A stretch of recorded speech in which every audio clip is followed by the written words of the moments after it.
fix parental control restrict downloading of this item on your Play Store. Hello everyone, I'm here to guide you how you can fix your parental control restrict downloading of this item on your Play Store.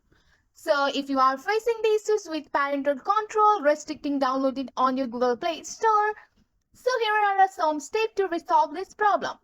First up, go and open up your Google Play Store app and tap on your profile picture which is on the top left corner.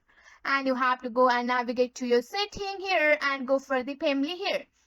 So on your family, you have to go for the parental control and you have to enter your if prompted. So if you have toggle on your parental control, you have to toggle the parental control off.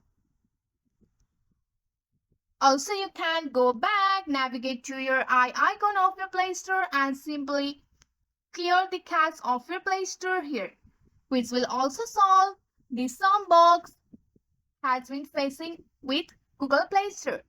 So you have to simply restart your account on your devices can also resolve with app not functioning correctly. If none of the solution or you may need to consult Google support or look into any recent changes made to your Google account setting or your family group.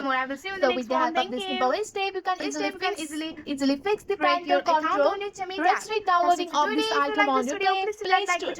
That's it for today. If you like this video, please hit that like button and subscribe for more. I will see you in the next one. Thank you.